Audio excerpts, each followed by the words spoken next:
పెళ్ళైనా పండగైనా వేడుక ఏదైనా పట్టుచీరల ప్రత్యేక వేదిక వారాహి సిల్క్స్. నమస్తే, వెల్కమ్ టు సుమన్ టీవీ. నేను పద్మిని. ప్రస్తుతంతో పాటు ప్రముఖ ఆధ్యాత్మికవేత్త, ప్రముఖ న్యూమరాలజిస్ట్, లక్ష్మీ నరసింహస్వామి ఉపాసకురాలు శ్రీమతి స్రవంతి గారు మనతో పాటు ఉన్నారు. మాట్లాడదాం. నమస్తే అక్క. నమస్తే పద్మిని. అక్క, ఒక ధర్మ సందేహం. మనం ఇదివరకు రోజుల్లో అయితే బాగా అంటే పక్కింటి వాళ్ళు, ఎదురింటి వాళ్ళు అంత పెరుగు ఇవ్వండను, అంత ఉప్పు ఇవ్వండో, పప్పు ఇవ్వండో అడిగేవాళ్ళు. ఇవాళ రేపు ఉందా అది? అడగట్లే కదా, జప్టాలు ఉన్నాయిగా, టక్ మన 2 నిమిషాలు వచ్చేస్తాయి. మేము అడిగేవాళ్ళం కాఫీ పొడి, మేము ఇచ్చేవాళ్ళం కాఫీ పొడి. ఎప్పుడైనా ఎవరైనా ఏమైనా ఇచ్చినా కూడా మళ్ళీ తిరిగి ఏదైనా వస్తువు వేసి ఇవ్వటం, అది కూడా చాలా మందికి కదా. అయితే ఇవాళ నేను అడగాలనుకున్నది ఏమిటి అంటే, ఇటువంటివి కాదు కానీ అసలు మన చేత్తో మనం ఎప్పుడు ఎదుటి వాళ్ళకి ఇవ్వకూడని వస్తువులు ఏమిటి, తీసుకోకూడని వస్తువులు ఏంటి మన చేత్తో? ఉప్పు, నూనె మాకు తెలుసు, ఇంకేమన్నా నీ కూడా మాకు తెలియనివి ఏమైనా ఉన్నాయా, చెప్తారా? తప్పకుండా చెప్తాను పద్మిని. ఇవ్వడము అని అంటే నాకు ఎంత బాగా అసలు భలే అనిపిస్తుంది. ఇంట్లో ఊరగాయ పెట్టడం, ఆవకాయ మాగాయ పెట్టడం అంటే ఇప్పుడు పచ్చడైంది. అది పచ్చడి ఊరగాయ అన్న కూడా అనడం కూడా రాదు. ఏం చేస్తాంటే మామిడికాయ పచ్చడే ఉంటాయి, పచ్చడి కాదే అది, ఊరగాయ అనాలి. అలా పెట్టుకుంటే అసలు సైకిల్ మీద వెళ్ళి నూనెలు తెచ్చిన వాళ్ళని తెస్తున్నట్టే ఉండేవాళ్ళని తెలుసా. పప్పు నూనె తెలిసిన రోడ్ మీద దొరికేదే, అక్కడికి వెళ్ళి తీసుకుని రావాలన్నమాట సైకిల్ మీద. ఎంత పోసినా నూనె సరిపోదే ఆవకాయకి ఒక్కొక్కసారి, అంత అట్లా ఉండేది. కలిపిన తర్వాత తిరిగేసి జాడీలోకి ఎత్తేటప్పుడు అందరికి కొంచెం కొంచెం లైన్లో వాళ్ళందరికీ ఇవ్వడము. మా అమ్మని బేబీ అనే పిలిచేవాళ్ళు. లైన్లో అందరూ బేబీ ఆవకాయ వేస్తే ఎంత బాగుంటుందో అని అనుకునేవాళ్ళు అనమాట. అట్లా ఆ ఆప్యాయత, అనురాగాలు అసలు ఇచ్చి పుచ్చుకోవడాలు పోయాయి అసలు లేవు. ఇవాళ ఆవకాయ ఇస్తే అందులో నువ్వుల నూనె వేసారు కాబట్టి మనం తీసుకోకూడదు అనే పరిస్థితుల్లోకి వచ్చాం మనం. నిజమా? ఆవకాయకి నువ్వుల నూనె ఉంటుంది కాబట్టి. మీరు తీసుకుంటారా, తీసుకోరా? మీకోసం చేయిస్తున్నా నేను. తీసుకుంటాను, తీసుకోను. భలే ఉన్నారు. అమ్మకి చెప్పి పెట్టాను కూడా. అదే అంటున్నా, నువ్వుల నూనె ఉందని చెప్పి ఆవకాయ తీసుకొని పరిస్థితులు. నువ్వులు షాపులో నువ్వులు చేతికిస్తుంటే వాడిని కింద పెట్టనే పరిస్థితి. నాకు తెలిసి నూనె తీసుకోరని తెలుసు. ఉప్పు ఒకటి చేతికి అందించాం. ఎందుకు అనంటే డబ్బుతో సమానం. ఎందుకు? ఇది వరకు పూర్వము మన దగ్గర డబ్బుని ప్రింటింగ్ లేనప్పుడు ఉప్పుని మారకంగా వాడుకునేవాళ్ళం అనమాట. కాబట్టి ద్రవ్యం కిందకి, డబ్బు కిందకి వాడుకునేవాళ్ళం. కాబట్టి ఉప్పు ఇస్తే డబ్బుతో సమానం అనా. అందుకని చేతికి ఇవ్వకూడదు. అప్పు కూడా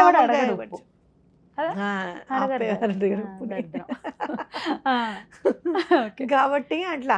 అయితే మనం ఈ మధ్య కాలంలో చేసింది ఏంటి అంటే, ఇంత పోకడలకి పోవద్దు. పెరుగు ఒకటి సాయంత్రం అయిన తర్వాత ఎవరికి తోడు అని అనకూడదు. ఎవరి దగ్గరికన్నా తీసుకునేటప్పుడు కూడా కొంచెం పెరిగిస్తారా అని అనాలి కానీ తోడు అనకూడదు.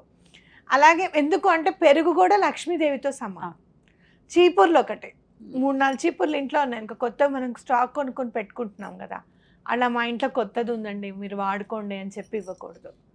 పాత చీపురు సైతము మనము దాన్ని జాగ్రత్తగా చెత్తలో వేయకుండా చెట్లలో వేయడం అనేది బెస్ట్.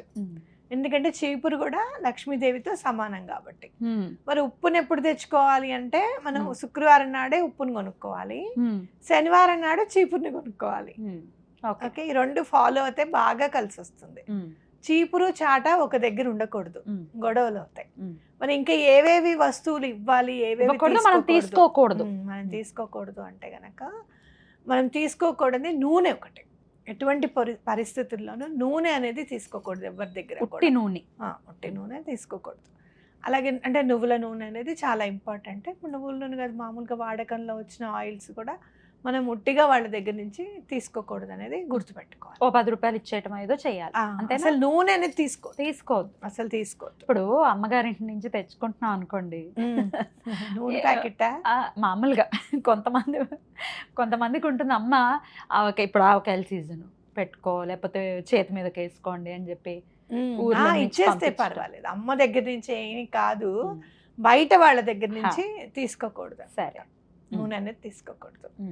అట్లాగే మనం ఏ వస్తువు ఇవ్వకూడదు అని అంటే గనక, మీరు ఫ్రీగా ఎవరికి కూడా బంగారం అనేది ఇవ్వకూడదు అనేది గుర్తుపెట్టుకోవాలి. బయట వాళ్ళకే. అంటే మరి ఇప్పుడు గిఫ్ట్లు అవి ఇవ్వడం అనేది ఏం జరగట్లేదు అనుకో. ఆ రోజుల్లో అయితే బంగారం మాత్రం ఫ్రీగా ఇచ్చేవారు కాదు, ఒక రూపాయో 2 రూపాయలు ఖచ్చితంగా తీసుకునేవాళ్ళు. అలాగే మీరు ఎవరికైనా పర్సన్ ఇస్తున్నారు గిఫ్ట్ గా, ఖచ్చితంగా దాంట్లో 10 రూపాయలు 11 రూపాయలు పెట్టే ఇవ్వాలి. ఉత్తి పర్స్ ఎవ్వరికి ఇవ్వకూడదు అనమాట. మీరు ఎవరి దగ్గరైనా పర్స్ తీసుకుంటున్నా కూడా దాంట్లో 1 రూపాయి పెట్టి అమ్మా అని చెప్పి అడిగి తీసుకోవాలి. అది తల్లైనా సరే ఉత్తిగా పర్సు మీరు చేతులతో తీసుకోకూడదు. దాంట్లో ఏదో ఒకటి డబ్బు అనేది ఖచ్చితంగా ఉండడం అనేది ఇంపార్టెంట్ అనమాట. ఇంకా మనము ఇంకేం వస్తువుల గురించి ఇప్పుడు పుట్టింటి నుంచి తీసుకునేటప్పుడు అన్ని తీసుకోకూడదు, అన్ని ఇచ్చేస్తూ ఉంటారు. అసలు సంక్రాంతికి వెళ్ళారు అనుకోండి, గోల్డ్ అంతా ప్యాకెట్లో వచ్చేస్తే బాగా ప్యాకింగ్ వస్తుంది. తల్లి ప్రేమతో ఇస్తూ ఉంటుంది కదా. పుట్టింటి నుంచి ఏం తెచ్చుకోకూడదు. పుట్టింటి నుంచి అన్ని తీసుకొచ్చుకోవచ్చు. ఒక పొయ్యి కొనుక్కో, అసలు పొయ్యికి ఇదిగో అని చెప్పి ఇవ్వకూడదు.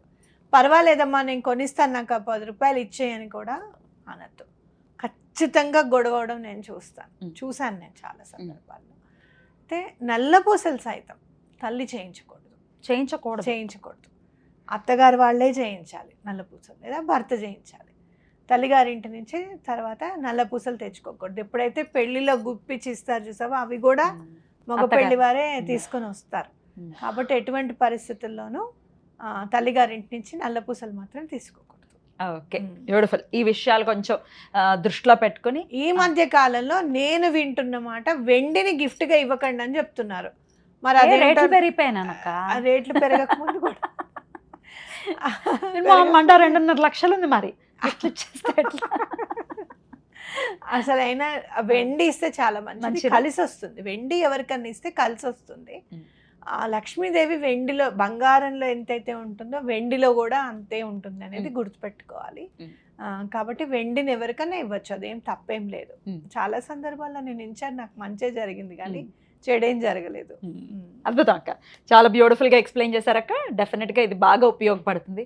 తెలియక ఒకవేళ అంటే మర్చిపోయి ఉండొచ్చు, లేకపోతే మా అమ్మగారు చెప్పారు కదా అని గుర్తు రావచ్చు. చాలా బ్యూటిఫుల్. అసలు ఇంకొకటి రేపు నేను చెప్పాను చూడు, మా అమ్మ బొబ్బట్లు చేస్తే లెక్క పెట్టేది, అంకులు ఆంటీ పిల్లలు 8 ఇవ్వమ్మా వాళ్ళకి అని, అలా లెక్క పెట్టి ఇచ్చేది, మనిషికి 2 అని చెప్పి. ఇప్పుడు మనం ఇస్తే తీసుకుంటే అమ్మ వాళ్ళు ఏం చేశారు, ఏం రెమెడీ చేశారో మనకి ఇస్తున్నారనే లెవెల్కి వచ్చాం మనము. ఇచ్చిపుచ్చుకోవడము అనేది, నేబర్హుడ్ అనేది ఎప్పుడో పోయిందనే చెప్పాలి. మళ్ళీ అలాంటి ప్రేమాప్యాయతలు అంటే దూర ప్రాంతాల్లో ఉండేవారు తల్లిదండ్రులు, అవునా కాదా? ఫోన్లు ఏమీ లేని సందర్భాల్లో లెటర్ మాత్రమే అదేంటి కుశల ఆడుకోవడానికి, కమ్యూనికేషన్. అప్పుడు పక్కింటి వాళ్ళే తల్లిదండ్రులు, పక్కింటి వాళ్ళే అక్క చెల్లెళ్ళు. ఆ రోజులు ఎప్పుడు ఉంటాయో, ఎప్పుడు మనకి మళ్ళీ ఎప్పుడు వస్తాయో నాకైతే తెలియదు. నిజంగా ఎంత బాగుండేదో అప్పుడు. అసలు స్కూల్ నుంచి మేము వచ్చేస్తామన్న భయం ఉండేది కాదు మా అమ్మకి. పక్కమ్మ గారు వాళ్ళ ఇంట్లో ఉండండి, లేకపోతే పద్మాతమ్మ గారు వాళ్ళ ఇంట్లో ఉండండి. నేను ఎప్పుడన్నా లేట్ వస్తుంటే నాన్నకి లెటర్లు అవి ఇవ్వడానికి వెళ్తూ లేట్ అయ్యేది ఒక్కొక్కసారి.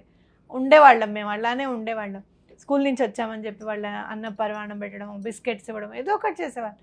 అట్లా ఆ నేబర్హుడ్ అనేది మళ్ళీ మన పిల్లలు ఎంజాయ్ చేయలేరనే అనిపిస్తుంది. బికాస్ ఆఫ్ పక్కన ఎవరు ఉన్నారో తెలియదు మనకి. మన నైబర్హుడ్ ఉందిగా ఫోను, అదే అంతకన్నా పెద్ద నైబర్హుడ్ ఏముంటుంది. This is everything. రైట్ అక్క, చాలా బ్యూటిఫుల్ గా ఎక్స్ప్లెయిన్ చేశారక్క. కృతజ్ఞతలు. నమస్తే. నమస్తే.